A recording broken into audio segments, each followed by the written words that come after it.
সেই বিগ্রহের প্রতিষ্ঠাতা হচ্ছেন সর্বস্বামীর অন্যতম শ্রী রূপ গোস্বামী পাদ। তিনি শ্রী চৈতন্য মহাপ্রভু নির্দেশ করলেন শ্রীধাম বৃন্দাবনে এসে এখানে ভজন করতে। চৈতন্য মহাপ্রভু তাদেরকে নির্দেশ করেছিলেন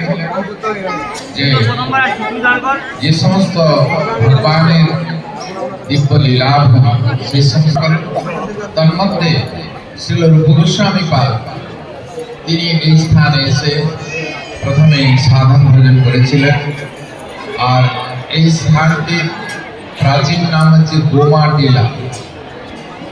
গোমাটিলা, এই গোমাটিলাতে তিনি এসে ভজন করতেন। তখন বৃন্দাবন চতুর্দিকে সমস্ত বনেতে আছেন, এখন বিভিন্ন সমস্ত ঘরবাড়িতে ভর্তি হয়েছে, কিন্তু তখন তো গভীর জঙ্গল বন।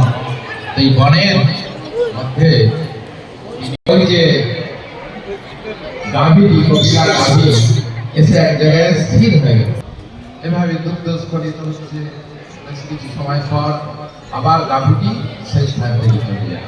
এইভাবে কয়েকদিন তিনি লক্ষ্য করছেন যে এইভাবে ওই গাভীটি আসছে, ওই নির্দিষ্ট একটি স্থানেতে দাঁড়াচ্ছে এবং তার বাট থেকে দুগ্ধ স্খলিত হচ্ছে, তারপর কিছু সময় পরে সে চলে যাচ্ছে। সেইটা চিন্তা করতে লাগলেন তিনি যে কারণটা কি, নিশ্চয়ই এর কোনো রহস্য রয়েছে। একদিন তিনি অত্যন্ত গভীর ভাবে এবং বিশেষ করে তিনি রাত্রিকালে স্বপ্নে দেখলেন সেই ভগবান গোবিন্দদেব তিনি রূপ গোস্বামীকে স্বপ্নে বলছেন, হে রূপ গোস্বামী, আমি এই স্থানেতে অবস্থান করছি, তুমি আমাকে এই স্থান সংস্কার করে আমার যে শ্রী বিগ্রহ রয়েছে এটি প্রকাশ করে তুমি মন্দির নির্মাণ করে আমাকে স্থাপন করো।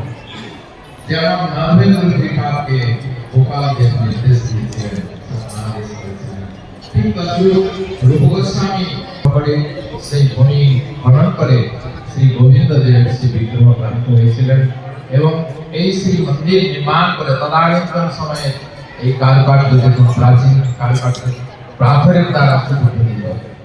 এই মন্দিরের আরো ঊর্ধ্বভাগ অর্থাৎ চূড়া সম্পূর্ণ ছিল, কিন্তু তদানীন্তন সময়ে রাজা ঔরঙ্গজেব তিনি দিল্লির বাদশাহ, তিনি এই মন্দিরের আলো দিল্লি থেকে নাকি দেখা যেত এবং তিনি তো জানতেনই সব যে কোথায় কি হিন্দু মন্দির আগে রয়েছে।